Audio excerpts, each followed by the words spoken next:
بعد سامعین و حاضرین، جیسا کہ گزشتہ جمعۃ المبارک ہم نے کچھ گفتگو فلسطین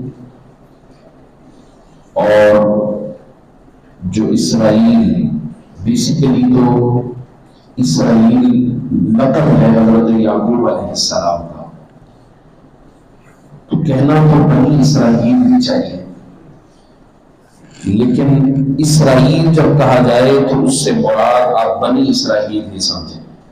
بنی اسرائیل اللہ رب العزت نے جا بجا قرآن مجید میں اس بنی اسرائیل پر جو اپنی نعمتیں ان کو عطا کی، جو اپنی نعمتیں نازل فرمائی، ان کا جا بجا ذکر فرمایا۔ نہیں فرمایا یا بنی اسرائیل اذکروا نعمتی التی انعمت علیکم، کہ اے بنی اسرائیل میری ان نعمتوں کو یاد کرو جو میں نے تم پر کی،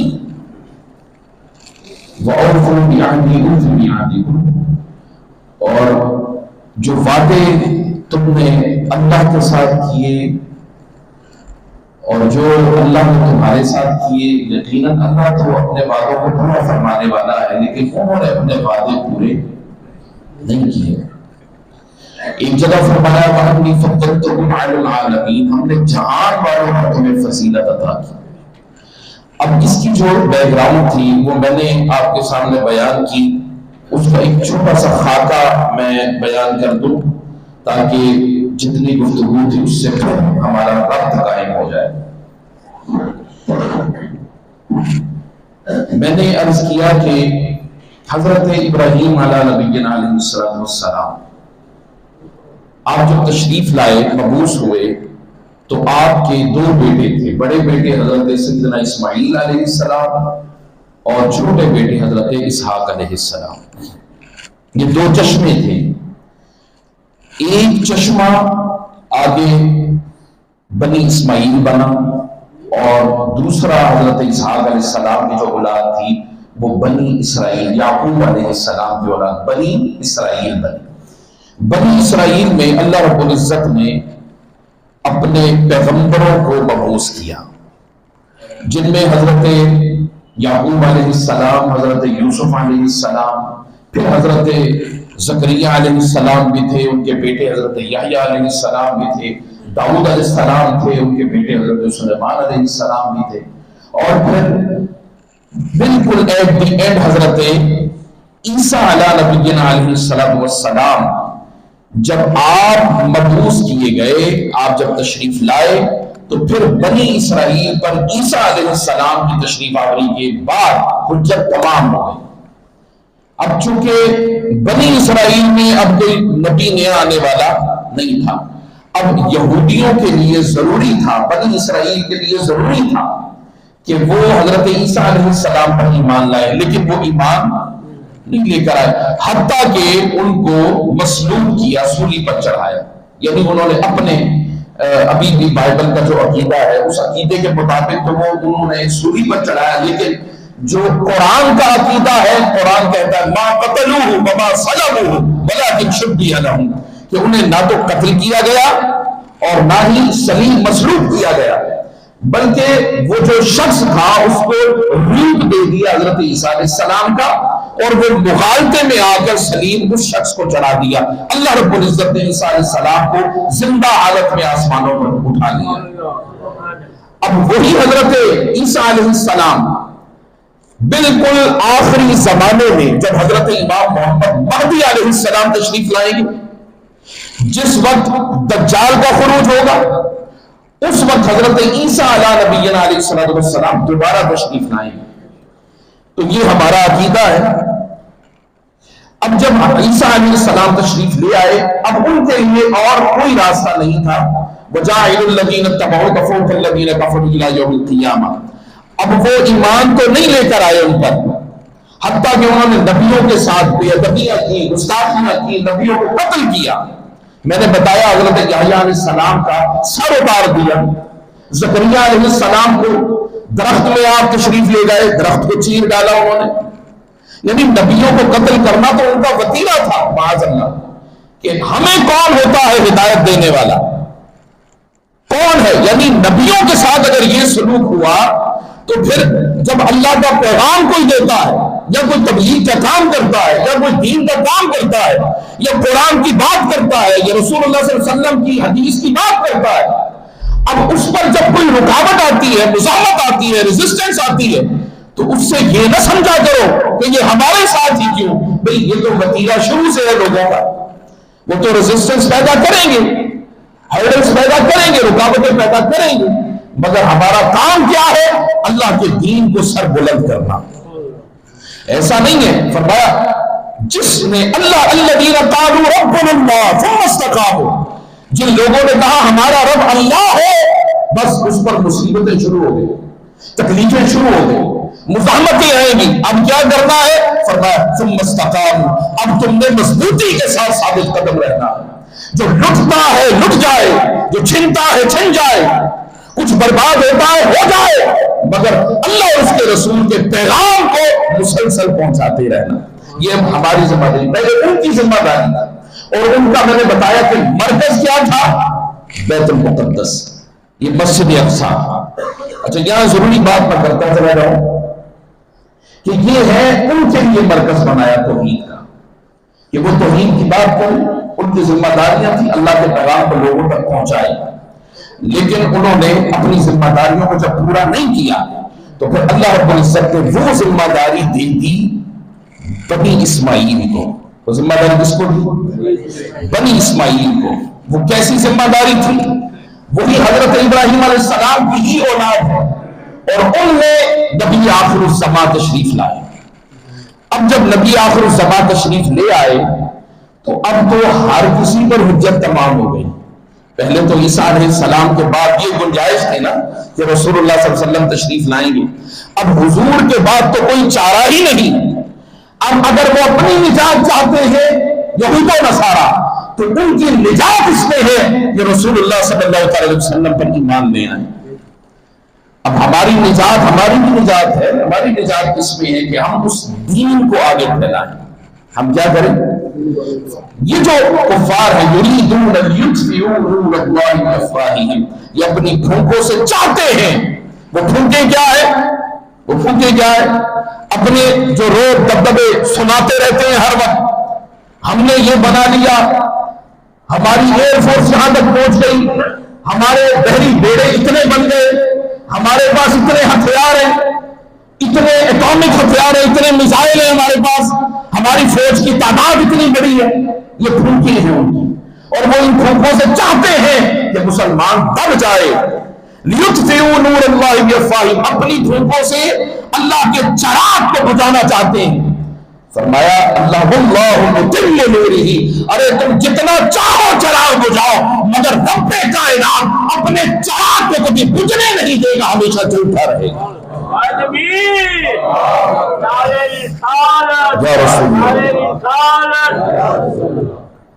اگرچہ وہ کافروں کو ناپسند ہو، اگرچہ کافروں کو کہاں پسند ہے؟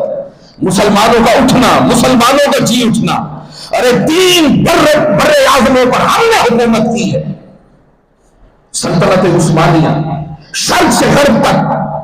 پہلے قتل ہوا جب ہلاکو خان آیا، جب چنگیز خان آیا، انہوں نے خون کی ندیاں بہا دی، اور دریائے فرات 3 دن تک مسلمانوں کے خون سے بہتا رہا، اور عیسائی لشکروں کے گھوڑوں کی ٹانگیں مسلمانوں کے خون میں ڈوب گئی تھی۔ یہ وقت دیکھا تاریخ نے یہ وقت، مگر انہی مردہ ہڈیوں میں سے پھر لوگ اٹھے عثمانی ترکوں کی صورت میں، اور اس طرح اٹھے کہ 3 بر اعظم اسلام کی سلطنت کے نیچے آ گئے، اور اسلام کی سلطنت اتنی وسیع، اتنی عظیم اور اتنی سربلند ہوئی کہ روس اپنے عروج کے دور میں اور برطانیہ اپنے عروج کے دور میں اسلام کی سلطنت کی حدود میں پیر بھی نہیں باندھ سکتا تھا۔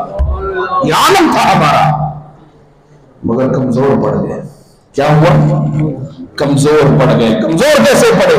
یہ آج کی جمعۃ المبارک میں آپ کو بتانا چاہتا ہوں۔ ادھر یہ ذمہ داری رسالت امام صلی اللہ علیہ وسلم کو اور آپ کی امت کو عطا کر دی گئی۔ اب وہ ذمہ داری کیا تھی؟ رسالت امام صلی اللہ علیہ وسلم۔ اب میں نے ابھی کہا کہ میں ایک خاص بات کرنا چاہتا ہوں، وہ خاص بات یہ ہے کہ ان کے لیے مرکز توحید کا تھا مسجد اقصی. کیا تھا؟ ہمارے لیے ہمارا مرکز ہے مسجد حرام. قرآن مجید میں آتا ہے سبحان الذی اسری بعبدہ لیلا من المسجد الحرام. کیا؟ مسجد حرام الی المسجد الاقصی. اس کو بھی کہا مسجد، یہ بھی مسجد. تو مسجد کسے کہتے ہیں؟ اللہ کی سجدے والی جگہ، سجدے والی جگہ کو کہتے ہیں مسجد. اب ایک مسجد ہے جو ہم نے بنائی ہے، اسے کسی نہ کسی وقت میں کنٹونمنٹ چاہے تو ختم کر سکتا ہے. کوئی ضروری ان کے معاملات ایسے ہوں جہاں انسانوں کے حقوق کی بات ہو یا کوئی بھی ایسا مسئلہ ہو، شرعی مسئلہ ہو، وہاں کہیں نہ کہیں کچھ نہ کچھ تو کر سکتے ہیں. حالانکہ مسجد تو مسجد ہے، تحت الثری سے عرش اولی تک یہ مسجد ہی رہے گی. لیکن ہماری مسجدیں بنائی ہوئی ہیں نا، ہم نے ان کا انتخاب کیا ہے، مگر مسجد حرام کا انتخاب کسی انسان نے نہیں بلکہ خدا نے کیا ہے. اب جب انتخاب خدا نے کیا ہے، چنا خدا نے ہے، پسند خدا نے کیا ہے، تو پھر کون ہے اس مسجد کو ہٹائے اور برباد کرے معاذ اللہ؟ کوئی نہیں، کوئی نہیں. جب ہے ہی کوئی نہیں تو پھر وہ مسجد کیا بلڈنگ کا نام ہے؟ بلڈنگ کا نام نہیں ہے. بیت اللہ شریف کئی بار اس کی بنیادیں جو ہے وہ ختم ہو گئی، مگر اس کے باوجود بھی نشاندہی ہو گئی بھئی یہ ہے ہمارا مرکز، یہ مرکز ہے. ایک وقت آیا بیت اللہ شریف کی بنیادیں ختم ہو گئی، طوفان نوح کے اندر پتہ نہیں تھا. اللہ رب العزت نے فرمایا یہ ہے وہ میری چنی ہوئی جگہ، یہاں پر آئے گی میرے محبوب کی امت، یہاں پر وہ تبلیغ کریں گے، یہاں سے میرا دین اٹھے گا. اور میرا محبوب والذی ارسل رسولہ بالہدی ودین الحق لیظہرہ علی الدین کلہ، میرا محبوب جب آئے گا اور ظاہر کر دے گا ہر دین پر اپنے دین کو. یہ دین غالبانہ ہے. یہ اپنا عقیدہ پختہ کرو. مسلمان بے شک اپنی بیرا رویوں کی وجہ سے، نفس کی شہوتوں کی وجہ سے، مادی رغبتوں کی وجہ سے اور اپنے لائنی تہذیبی ثقافتی تمدنی اپنا سارا جو وہ عروج کا وقت تھا وہ زوال کی طرف آ چکا مانتے ہیں. مگر اس کا یہ مطلب نہیں کہ ہمیں عروج پھر سے نہیں ملے گا. نہیں، حضرت امام محمد مہدی آئیں گے. امام محمد مہدی 1700 بیڑے ہوں گے. اب امریکہ کا بیڑا دیکھ لیں، جنگی بیڑا، اس سے معلوم نہیں کتنے بڑے بڑے بیڑے ہوں گے. اب ہے وہ بیڑا ٹھیک ہے جہاز، مگر اسی میں یہ جو ایئر فورس ہے جہاز وہیں سے ٹیک آف کرتے ہیں، وہیں سے سمرین بھی اسی میں، سمرین مینس آبدوز وہ بھی اسی میں، فوج بھی اسی میں، لشکر بھی اسی میں. یعنی ایک فلوٹنگ سٹی ہے جو پانی پر چل رہی ہے. ایسے معلوم نہیں کتنے شہر آباد ہوں گے. 1700 کے قریب حدیث پاک میں آتا ہے، 1700 کے قریب یہ بیڑے ہوں گے، آئیں گے. اس وقت انشاءاللہ حضرت امام محمد مہدی علیہ السلام یہاں مسجد اقصی کو، بیت المقدس کو اپنا دارالخلافہ بنائیں گے اور پھر پوری دنیا پر حکومت کریں گے اور شرق سے غرب تک صرف اسلام کا جھنڈا لہرایا جائے گا. کیا قسطنطنیہ، کیا ترک، کیا عراق، کیا شام، کیا روم، کیا فلسطین، کیا شرق سے حتیٰ کہ غزوہ ہند بتا ہوگا. اور حضور صلی اللہ علیہ وسلم نے فرمایا جو اس غزوے میں شرکت کرے گا، فرمایا وہ ایسا ہے جس نے میرے کندھے سے کندھا ملا کر دشمنوں کا مقابلہ کیا. اب میں نے بتایا مرکز یہ بن گیا. جب بیت اللہ شریف مرکز بن گیا، ان اول بیت وضع للناس الذی ببکہ مبارکہ وہدی للعالمین. اب ہدایت کہاں سے نکلنی ہے؟ نہیں مکہ سے نکلنی. میرے آقا کریم یہ قرآن میں بتایا لتنذر ام القری ومن حولها کہ اے محبوب یہ مرکز بنا دیا ہے توحید کا. اب آپ کا کام، آپ کی ذمہ داری یہ ہے کہ آپ مکہ شہر کے اندر اور اس کے گرد و نواح میں جتنے علاقے ہیں فرمایا ان کو اپنا پیغام پہنچا دیں. ایک تو پیغام وہ قریش، ان میں سے جو مشرکین تھے ان کو پیغام پہنچایا. پھر حضور صلی اللہ تعالی علیہ وسلم نے وہاں سے ہجرت فرمائی مدینہ طیبہ. جب مدینہ طیبہ ہجرت فرمائی تو وہاں بھی حضور نے ایک مرکز قائم کیا، مسجد نبوی. کیا یار ایک خدا نے چنا، دوسرا مصطفیٰ نے چنا. اور فرمایا حدیث بعد میں آتا ہے ایمان پوری دنیا سے نکل جائے گا، پوری دنیا سے نکل جائے گا. قیامت کے نزدیک صرف اور صرف دو جگہ ایسی رہ جائیں گی جہاں ایمان رہے گا. صحابہ نے پوچھا یا رسول اللہ وہ دو جگہ کون سی ہیں؟ فرمایا مکہ اور دوسرا مدینہ. پھر فرمایا مکہ سے بھی نکل جائے گا. صحابہ نے پوچھا پھر کہاں رہے گا؟ فرمایا مدینہ طیبہ رہے گا. پھر پوچھا اس کے بعد؟ فرمایا پھر مدینے کو اٹھا لیا جائے گا. مدینے کو اٹھا، جب مدینہ اٹھ جائے گا تو پھر زمین پر قیامت آئے گی. جب تک مدینہ ہے قیامت نہیں. مدینہ نہ رہے گا معاذ اللہ پھر قیامت اللہ برپا کرے گا. آپ دیکھیں اب مدینہ 100 رحمتیں ہیں جو اللہ کی ہر روز برستی ہیں. کتنی؟ 100. اب ارادہ کر لیں مدینہ جانے کا انشاءاللہ. اور سنیں بات تو سن لیں، ارادہ پہلے آپ نے کیا، بعد میں ارادہ کرے پھر جائیں. فرمایا 100 رحمتیں ہیں جو اللہ ہر روز بندوں پر برساتا ہے. ان 100 میں سے 99 رحمتیں صرف مدینے میں رہتی ہیں، اور ایک رحمت کا حصہ پوری دنیا میں پورے ورلڈ میں جاتا ہے. اور جب رات ہوتی ہے تو وہ بھی پلٹ کر مدینے میں ہی آ جاتا ہے. یہ رحمتیں، اور رحمتیں لوٹنے تو جاتی ہیں مدینہ، اور کیا لینے جاتی ہیں؟ مدینہ ہی تو ہے. لوگ کہتے ہیں مدینہ مدینہ کیوں کرتے ہیں؟ اس لیے کرتے ہیں. اب حضور صلی اللہ علیہ وسلم مدینہ تشریف لے آئے. اب مدینہ میں جب تشریف لائے تو وہاں کے قریش کون تھے؟ قریش تھے، کفار تھے، مشرکین تھے. اب مدینے آئے تو اہل کتاب تھے. وہاں فرمایا یا اہل الکتاب قد جاءکم رسولنا یبین لکم کثیرا مما کنتم تخفون من الکتاب ویعفو عن کثیر قد جاءکم من اللہ نور وکتاب مبین.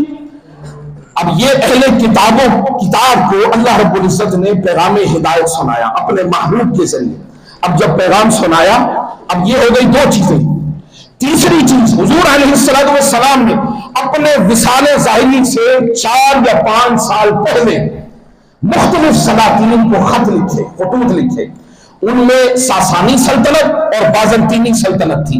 پھر جتنی سلطنت تھی، شاید وہ قیصر روم بھی تھا، کسرا ایران بھی تھا، نجاشی حبشہ بھی تھا، اور بے شمار تقریباً 6 کے قریب سلطان، اس سے علاوہ ایران اور روم کے علاوہ 6 کے قریب یعنی 8 سے زائد خطوط حضور صلی اللہ علیہ وسلم نے جتنی سلطنتیں تھیں ان کو بھیجے اور فرمایا میں اللہ کا رسول بن کر آیا ہوں، لہٰذا تم مجھ پر ایمان لے آؤ میری زیارت کر لو، آؤ میرے دست اقدس پر معافی کا اعلان کر لو تاکہ تم قیامت کے دن تمہیں نجات مل سکے.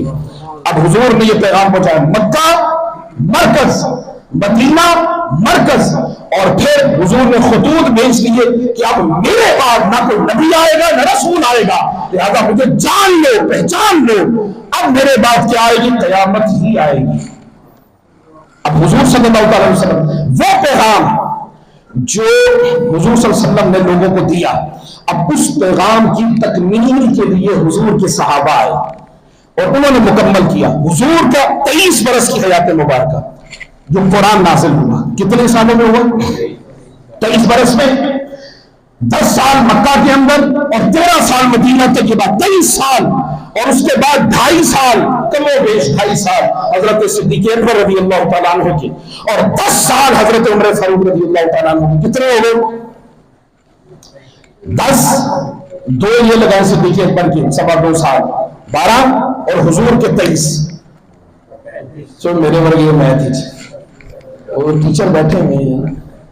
اچھا اب جتنے بھی سال تھے یعنی 23 اور 10 33 اور 2 35 سیدھا سیدھا حساب ہے 35 تقریباً 35 سال کے عرصے میں آپ یقین کریں کہ قیصر روم جیسی سپر پاور کو اس پر غالب آنے والے فاتحین مسلمان تھے، حضور کے تربیت یافتہ صحابہ. قیصر روم فتح کر لی.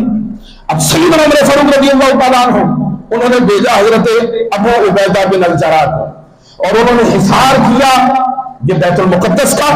جب حصار کیا تو رومیوں نے کہا کہ ہم تمہارے ساتھ نہیں لڑ سکتے، لہٰذا اپنے خلیفہ کو بلاؤ.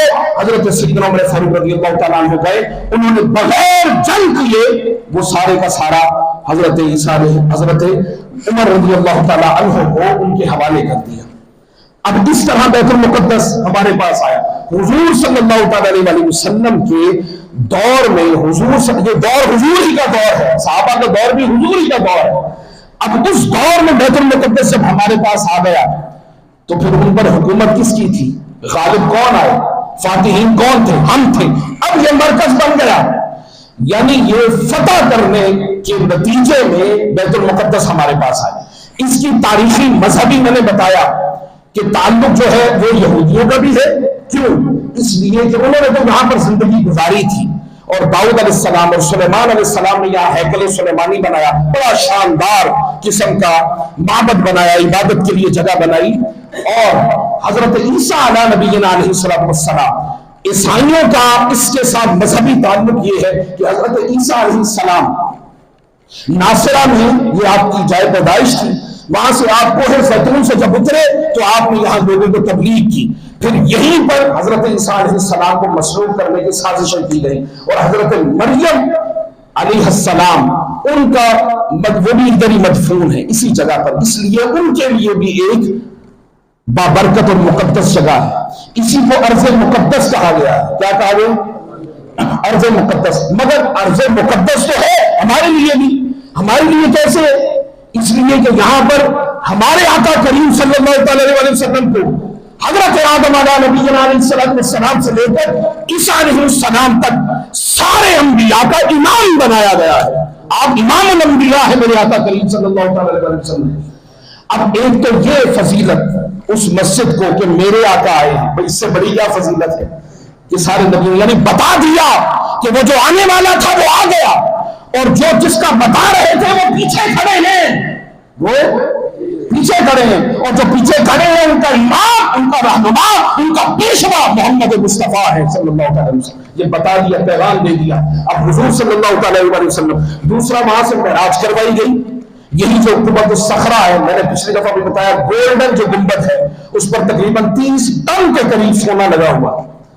اب وہ ساری جگہ مسلمانوں کے پاس، اور میں نے اس کی ساری تاریخی، اور میں نے یہ بھی بتایا کہ حضرت امام محمد مہدی علیہ السلام بھی یہیں پر تشریف لائیں گے، تو ہمارا اس کے ساتھ ہسٹوریکل اور جو فیوچر میں جو ہمارا اس کا تعلق ہوگا حضرت امام محمد مہدی کی وجہ سے، اس وجہ سے ہمارا بھی تعلق ہے۔ لیکن اس کے باوجود ہمارا مرکز جو ہے وہ بیت اللہ ہے۔ کیا ہے؟ بیت اللہ۔ ہمارا مرکز کیا ہے؟ بیت اللہ۔ ہماری پر جو ذمہ داری سونپی گئی وہ اس پاک ارض مقدس بیت اللہ یہاں سے ہمیں سونپی گئی ہے، اور ہم نے پھر وہاں سے نکلنا، کیونکہ پتہ رہے کہ یہاں محمد عربی تشریف لائے تھے اور یہاں سے حضور نے پیغام شروع کیا تھا۔ اب آگے چلتے ہیں۔ حضرت سیدنا عمر فاروق رضی اللہ تعالیٰ عنہ جب فتح ہو گیا، اب مسلمان سیاسی طور پر مرکز کی حیثیت ان کو مل گئی۔ کیا؟ طاقت مسلمانوں کے پاس تھی، تمدن مسلمانوں کے پاس تھا، ثقافت مسلمانوں کی تھی، علوم و فنون میں مسلمان بہت آگے نکل گئے تھے۔ حضرت علی المرتضیٰ کرم اللہ وجہہ الکریم جب موجود ہوں تو علم کی ایسی کی تحسیس، علم کہا جاتا ہے، کہاں گئے علم؟ ارے حضور نے ہاتھ پکڑ اور کہا ہو انا مدینۃ العلم وعلی بابھا، تو علم تو وہی تھا نا جہاں علی المرتضیٰ تھے۔ علی مدینہ میں تھے، علم مدینے میں تھا، علی کوفہ میں گئے، علم بھی دوڑ کر کوفہ میں چلا گیا۔ یہی وجہ ہے کہ بغداد پوری دنیا کے علم کا مرکز ٹھہرا۔ کیا؟ اور اسی بغداد کے منبر پر بیٹھنے والا علی کا شہزادہ حضور غوث الورا، تاجدار اولیاء، منبع ولایت، چشمہ ولایت، مصدر ولایت، سر پر علم و فضل کا بدا ہوا امامہ، زبان میں گہرے معارف لٹاتا ہوا خزانہ، حضرت حضور سیدنا غوث العظم شیخ عبد القادر جیلانی شہنشاہ بغداد وہاں بغداد میں ہی جلوہ فرما ہوئے اور علم پھیلایا۔ اور ایسا علم تھا کہ وہ انشاءاللہ اگلے جمعے ہی میں بیان کروں گا کہ آپ کے علم کی وسعتیں کیا تھیں، کیا وسعتیں تھیں۔ اور اگر پہلی صف میں بیٹھنے والا وہ علم سے مستفیض ہوتا تھا تو 70ویں صف میں بیٹھنے والا بھی بغیر مائک، بغیر اسپیکر، بغیر ہارن کے وہ بھی اسی طرح استفادہ کرتا ہے جس طرح پہلا بندہ کر رہا. یہ عالم تھا ان کا. اچھا اب آگے چلتے ہیں. وہ بغداد، وہ عراق، وہ شام، وہ فلسطین، کہاں کہاں اسلام نے اپنی جڑیں نہیں پھیلانی تھی. اب سب کچھ تو صحابہ نے ہمیں دے دیا. اب ہماری ذمہ داری کیا تھی؟ ہماری ذمہ داری تھی اب ان سرحدوں کی جو سرحدیں ہمیں دی نا، 22 23 24 لاکھ مربع میل یہ سرحدیں ہمیں دی. اب ہمارا کام ہے ان سرحدوں کی حفاظت کرنا اور ان سرحدوں کے اندر وہی نظام قائم کرنا جو مصطفیٰ بشمول لے کر آئے، نظام مصطفیٰ. اب یہ جو نظام چل رہا ہے نظام مصطفیٰ تو نہیں ہے، نظام مصطفیٰ تو نہیں ہے. کیا نظام ہے ابھی آگے چل کے ڈسکس کرتے ہیں. تعاون آپ کا ہو گیا. اچھا آگے چلتے ہیں. حضرت عمر فاروق رضی اللہ تعالیٰ مرکز کی حیثیت سیاسی اعتبار سے جب آپ کو مل گئی تو پھر مسلمانوں کے اندر قوت طاقت مجتمع ہو گئی، مسلمان اکٹھے ہو گئے. اب حضرت عمر فاروق رضی اللہ تعالیٰ عنہ سے لے کر 1099 تک یہ مرکز مسلمانوں کے پاس رہا. کب تک؟ 1099 عیسوی تک مسلمانوں کے. اب کون سا چل رہا ہے؟ 2023. یعنی آج سے آپ دیکھ لیں 1000 اور کچھ سال پہلے یہ مرکز جو ہے مسلمانوں کے پاس رہا. مگر 1099 کے اندر کیا ہوا؟ میں نے بتایا کہ صلیبی عیسائی جو مسیحی لوگ تھے ان کا بھی چونکہ یہاں پر مذہبی تعلق تھا، اب وہ چاہتے تھے کہ دوبارہ یہاں پر آئیں، لہٰذا انہوں نے دھاوا بولا، غالب آئے. مسلمان کہیں کچھ تھوڑا سا کمزور ہوئے تھے مگر مجموعی طور پر مسلمان کمزور نہیں ہوا. جب انہوں نے حلہ بولا، مسلمانوں کو وہاں سے نکالا، تو یہ وقت تھا ان کی حکومت کا 1099 سے 1187 تک. کتنا؟ 1187. چونکہ مسلمانوں کو مرکزیت حاصل تھی لہذا اس مرکزیت کی وجہ سے مسلمان ڈگمگائے نہیں. اسلحہ میں مسلمانوں سے بڑھ کر کوئی نہیں تھا، علم میں مسلمانوں سے بڑھ کر کوئی نہیں تھا، فنون میں مسلمانوں سے بڑھ کر کوئی نہیں تھا، فوجوں کے لشکروں سے مسلمانوں سے بڑھ کر لشکر کسی کا نہیں تھا. جہاں جاتے تھے لوگ جنگ بھی نہیں کرتے تھے، بغیر جنگ کے کہتے تھے بھائی آپ لوگ لے جاؤ، انہوں نے سروں پر کفن باندھ رکھے، یہ تو یا مریں گے یا مار دیں گے یہ مسلمان. کیونکہ وہ کہتے تھے کہ ہم مر گئے تو شہید، ہم مر گئے تو شہید، بچ گئے تو. ابھی یہی کہا نا فلسطین والوں نے، انہوں نے کہا کہ یہاں سے نکل جاؤ غزہ سے، انہوں نے کہا غزہ سے نہیں نکلیں گے.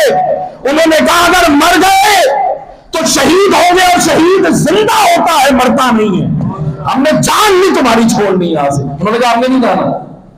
انہوں نے کہا شہید ہو جائیں گے ہم تو پھر بھی اللہ کے پاس، بھئی تم اگر جاؤ گے تو جہنم کے گڑھوں میں جاؤ گے. اب حضرت عمر فاروق رضی اللہ تعالیٰ عنہ کو ذمہ داریاں دی. پھر وہاں پر میں نے بتایا 1099 سے لے کر 1187 تک وہاں پر صلیبی رہے اور وہ کچھ عرصہ رہے، یعنی تقریباً 1 صدی. کتنا عرصہ لگا لیں؟ 87-88 سال. اب 87-88 سال وہاں پر صلیبی مسیحی رہے مگر اللہ رب العزت نے مسلمانوں کے اندر سے پھر صلاح الدین ایوبی کو پیدا کیا. وہ کہتا ہے کہ عمر بھر میں نے اگر سویا بھی ہوں تو گھوڑے کی پیٹھ پہ سویا، بس مسجد اقصیٰ کو اس نے فتح کر دیا، پھر ہمارے پاس آ گئی. یعنی 1-2 مرتبہ مسجد اقصیٰ گئی ہمارے سے مگر اس کے باوجود پھر ہمارے پاس لوٹ کر آ گئی. پھر اس کے بعد 1258 کے اندر ہلاکو خان، چنگیز خان جب یہ اٹھے پھر عثمانی ترک اللہ نے پیدا کر دی. کیسا؟ ادھر سے کوئی اٹھتا تھا مسلمانوں میں اتنی میں نے بتایا ریاست ہندوستان تک تو سلطنت عثمانیہ تھی، عراق سلطنت عثمانیہ کا حصہ تھا، شام سلطنت عثمانیہ کا حصہ تھا، اور یہ سارا ترکی سلطنت مرکز تھا سلطنت عثمانیہ کا. تو سلطنت عثمانیہ 1517 تک رہی اور 1517 تک میں نے بتایا 3 بر اعظم تھے کہ کسی کی مجال نہ تھی کہ کوئی دیکھ سکے.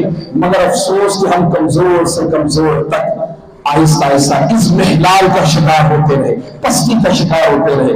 ہم آہستہ آہستہ عروج سے زوال کی طرف آتے رہے. 1517 کے اندر کیا ہوا؟ مسلمان جب کمزور ہو گئے چلتے چلتے 1900 1917 کے اندر، میں بیچ میں کچھ چیزیں چھوڑ رہا ہوں، 1917 کے اندر 1914 میں جنگ ہوئی، پہلی جنگ عظیم کب ہوئی؟ 1914 سے لے کر 1918 تک یہ پہلی جنگ عظیم تھی، اور اس جنگ کے اندر بلاک بنے، 2 بلاک تھے، بلاکس۔ ایک بلاک تھا جس میں جرمنی تھا، آسٹریا تھا، ہنگری تھا، اور پھر بعد میں آ کر سلطنت عثمانیہ بھی شامل ہو، سپر پاور تھی سلطنت عثمانیہ۔ اب ایسا نہیں ہے کہ کوئی جنگ مسلمانوں کے ساتھ ہوئی تھی، نہیں، ان کے اپنے اندر خانہ جنگی شروع ہوئی، اپنے اندر۔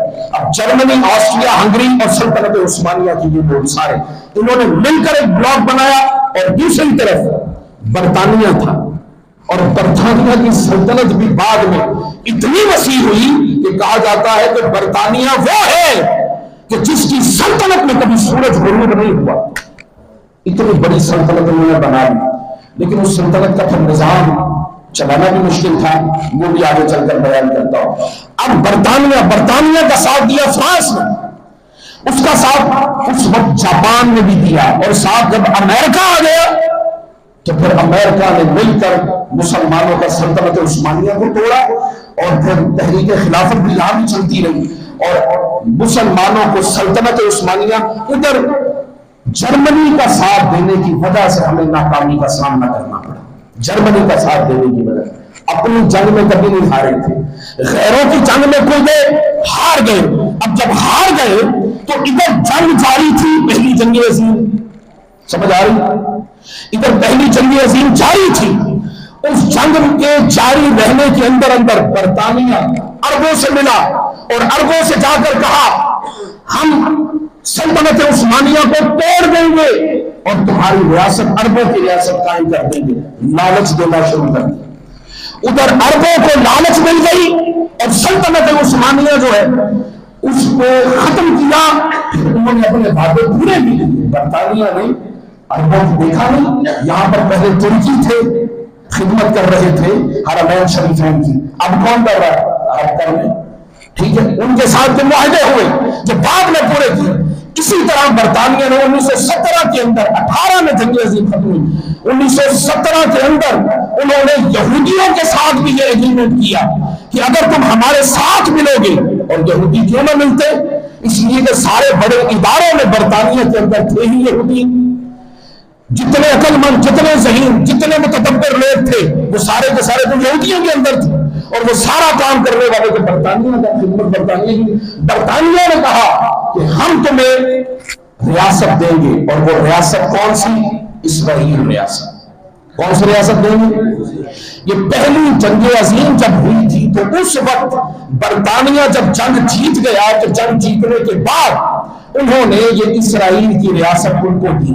اس وقت بہت کم یہودی تھے جو اسرائیل میں آئے، کچھ عرصے کے بعد بڑھ گئے، لاکھوں ہو گئے، پھر یہ بڑھتے چلے گئے، اتنا پھیلے کہ اس کے بعد انہوں نے مسلمانوں پر ظلم و ستم شروع کر دیا، اور ظلم و ستم کی داستان آپ دیکھ رہے ہیں آج کل جو انہوں نے رقم کی ہے۔ تھوڑا سا ٹائم اور ختم کر رہے تھے انشاءاللہ۔ اسی طرح جب برطانیہ نے ان کو آنے کی دعوت دی، یہ آ گئے، جب یہ آ گئے پہنچ گئے تو اس وقت انہوں نے ایک نظام قائم کیا، وہ تھا عالمی نظم، کیونکہ پہلی جنگ عظیم میں جانوں کا اتنا نقصان ہوا کہ کئی لاکھ لوگ مر گئے تھے، لہذا انہوں نے سوچا اگر اسی طرح جنگ ہوتی رہی تو ہمارے لوگ مرتے رہے، اسلحہ ختم ہو جائے گا، ہم جو چاہتے ہیں علم، فنون، ثقافت، تمدن اس کو پھیلانا چاہتے ہیں تو رک جائے گا، اب کیا کریں؟ لہذا انہوں نے کیا کیا؟ انہوں نے قائم کیا، جمعیت بنائی، جمعیت اقوام۔ کیا بنائی؟ لیگ آف نیشنز کے نام سے، لیگ آف نیشنز کے نام سے، اس کو جمعیت اقوام کہتے ہیں۔ انہوں نے کہا کہ لوگ مل کر ایسا کریں کہ قانون کی حکمرانی ہو، ایک چیز، جمہوریت کا نظام ہو، دو چیزیں، اور تیسری جو حقوق ہیں لوگوں کے، حقوق خود ارادیت، اس کو قائم کیا جائے۔ کیا کیا؟ جمہوریت اور حقوق خود ارادیت اور پہلا کیا تھا؟ قانون حکمرانی ہماری ہو، یہ انہوں نے جمعیت کے اندر فیصلہ کیا اور اس کا نام کیا رکھا؟ League of nations. اب یہ کس نے کیا؟ جنہوں نے فتح کیا تھا، جو فاتحین تھے، یہ قانون انہوں نے بنایا۔ جب قانون انہوں نے بنایا تو سلطنت عثمانیہ ہو، جرمنی ہو، اس کے اندر ساتھ آسٹریا ہو، اس کے ساتھ ہنگری ہو، یہ سارے کے سارے تو مفتی ہو گئے، انہی کو تو فتح کیا تھا اور فاتحین برطانیہ تھا۔ تو پھر یہ لیگ آف نیشنز بنانے والے بھی برطانیہ تھے، مسلمان نہیں تھے۔ انہوں نے کہا کہ اب وہ وقت گزر گیا جب ایک بادشاہ آتا تھا، اس کی سلطنت ہوتی تھی، اس کا حکم چلتا تھا۔ اب اتنی دور دور تک زمین میں لوگ اقوام پھیل گئی ہیں، اب تو یہ نظام نہیں رہے گا، اب سیادت تو ہمارے ہاتھ رہے گی، یعنی بادشاہت تو ہماری رہے گی، حکمرانی ہماری رہے گی، جو بھی لا اینڈ آرڈر کی سچویشن ہوگی وہ ہم ڈیسائیڈ کریں گے، کس ملک کے ساتھ کیا کرنا ہے یہ ہم فیصلہ کریں گے۔ اور ایسا ہوتا رہا۔ لہذا ان کا مقصد یہ تھا کہ پورے ملکوں کے اندر لوگ پنپ نہ سکے۔ انہوں نے لیگ آف نیشنز میں یہ فیصلہ کیا کہ لوگوں کو علیحدہ علیحدہ ریاستیں دے دی جائیں۔ کیا کیا جائے؟ ریاستیں ان کو علیحدہ دیا جائے، خود مختار بنا دیا جائے، آزاد کر دیا جائے، مگر نظام ہمارا ہو۔ کیا ہو؟ آپ کو یہاں پاکستان میں اپنا نظام نظر آتا ہے؟ بولے تو پھر جو فاتح ہے نظام تو انہی کا ہوگا، نظام تو نماز پڑھ لی۔ تو یہ تو مقصد نہیں تھا مومن کا۔ گفتار میں کردار میں اللہ کی برہان نظر آتی ہے۔ جب فاتح وہ تھے نظام بھی انہی کا۔ ارے میڈیسن ہماری طب کہاں گئی؟ گھاس چرنے۔ ہمارا علم فنون کہاں گیا؟ کہاں گئے وہ لوگ جو علماء پیدا کرتے تھے؟ ابن سینا پیدا کرتے تھے، رازی اور غزالی جیسے پیدا کرتے تھے، کہاں گئے؟ نہیں پیدا ہو رہے۔ کیوں؟ علم میں کمزور، فنون میں کمزور، تہذیب میں کمزور، ثقافت میں کمزور۔ اور اگر کوئی ثقافت رہ گئی بچی بچی تو وہ انہی کی رہ گئی ہے، ہمارے پاس کچھ نہیں ہے، ہمارے پاس کچھ نہیں ہے۔ یہ لیگ آف نیشن بنائی انہوں نے تاکہ ہم اپنا نظام پوری دنیا پر راج کر سکے۔ ایسا نہیں ہے کہ یہ جو لیگ آف نیشن بنی تھی اور اس لیگ آف نیشن کے اندر مشورہ سب سے کیا، نہیں، صرف فاتحین تھے۔ امریکہ تھا، برطانیہ تھا، جاپان ہوگا ساتھ، اور فرانس تھا۔ انہوں نے مل کر یہ فیصلہ کیا جو میں نے آپ کو بتا دیا کہ قوموں پر کس طرح ہم تسلط جمائیں گے، کیسے غالب رہیں گے۔ انہوں نے فیصلہ کیا، مگر کیا ہوا؟ 1939 میں غالباً دوسری جنگ عظیم ہوئی، ایسا ہی تھا، اور 1945 تک پھر جنگ عظیم یہ جاری رہی۔ اب جب یہ جاری رہی تو انہوں نے کہا جنگ تو پھر ہو گئی، ہم نے تو چاہتے یہ تھے کہ جو نقصان ہوا ہم اپنے طور پر قانون اور جمہوریت کا نظام ایک بپا کریں گے، اس کے مطابق ہم یہاں پر حکومت کریں گے، مگر یہ تو نہیں ہو سکا۔ لیکن وہ جنگ عظیم میں پھر فاتح کون ہوا؟ برطانیہ۔ کون فاتح ہوا؟ پھر برطانیہ، یہ جسے آپ یو کے یونائٹڈ کنگڈم بھی کہتے ہیں۔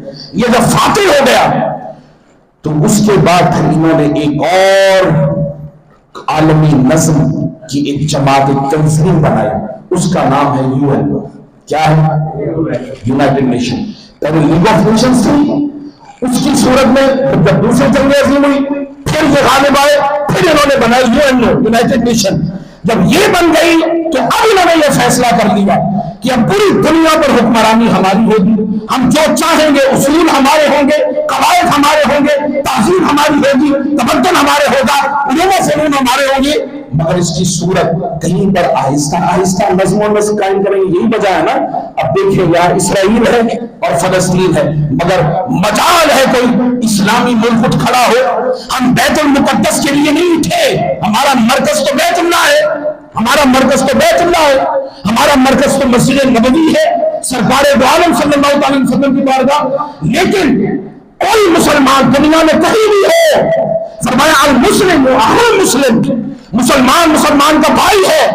اگر تمہارے جسم کا ایک حصہ کٹتا ہے تو ایسا نہ سمجھنا کہ تمہارا جسم سلامت رہے گا.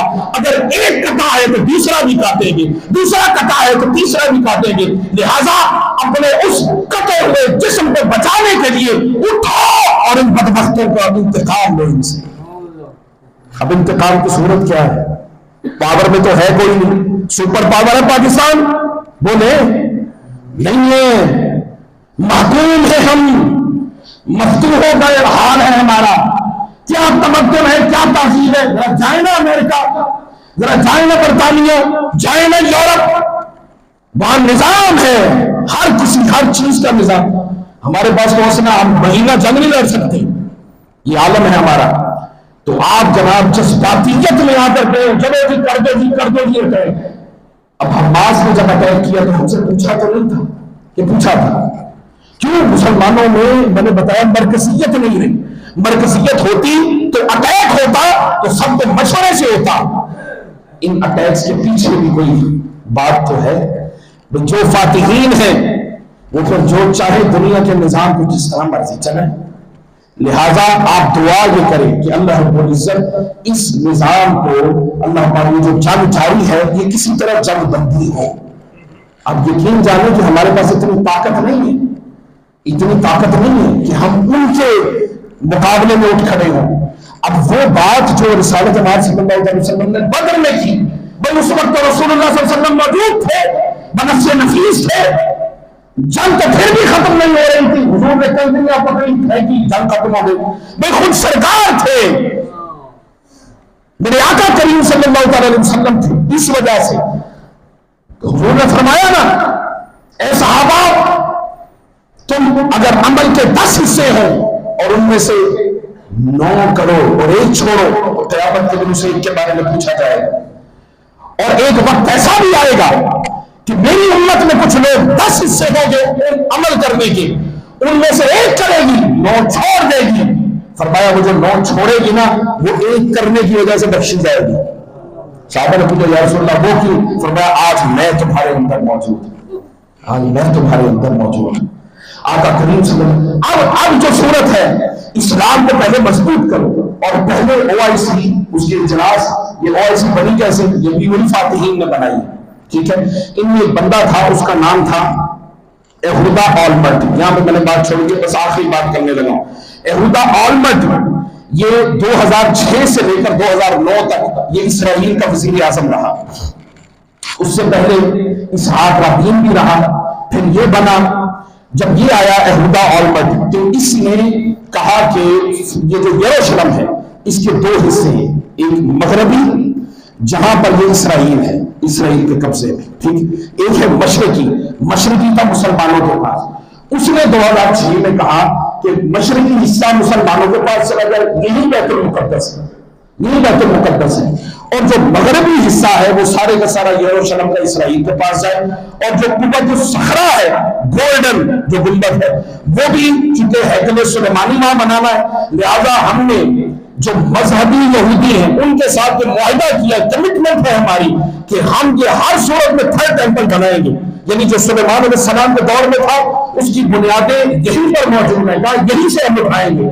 لہذا اس یہودا آلمرٹ نے کہا کہ یہ حصہ ہمیں دے دو. اب اس پر جب آپس میں صلح صفائی ہو رہی تھی کہ ٹھیک ہے یہ مسلمان مسجد اقصی بھی مسلمانوں کے پاس آ جائے گی, پھر یہ جھگڑا, یہ لڑائیاں, یہ سب کچھ ختم ہو جائے گا. اس نے یہ رائے دی, مگر اس کے بعد ایریل شیرون نامی ان کا وزیر اعظم آیا. اس نے کہا کہ یہ جو بیت المقدس ہے یہ بھی ہمارا ہے, یروشلم سارے کا سارا ہمارا, اور یہاں پر 3rd ٹیمپل بھی ہم بنائیں گے. اور اگر دنیا میں کسی نے ہمارے خلاف مزاحمت کی تو کہا کہ اس کے پرخچے اڑا کر اینٹ سے اینٹ بجا دیں, پرخچے اڑا دیں گے. اس میں یہ بنیامین, کیا نام ہے اس کا, ناتی یاہو, کیا نام ہے, نیتن یاہو, بنیامین نیتن یاہو. اس نے امریکہ کو کہا کہ ہم چاہتے ہیں کہ یہ شام کی سرحدیں, یہ فلسطین اور یہ مصر اور یہ سارے کا سارا حتیٰ کہ عراق تک ہم چاہتے ہیں کہ یہ حکومت کریں. خبردار اگر تم نے ہمارے بیچ میں اگر ٹانگ اڑائی, ہم تمہارا یہ سارے کا سارا واشنگٹن اڑا دیں گے, یہ نیتنیاہو نے کہا. اب امریکہ کیا کرے گا؟ امریکہ نے ان کو یہ صلاح دی کہ تم مسلمانوں کو مشرقی حصہ دے دو اور مغربی جو ہے.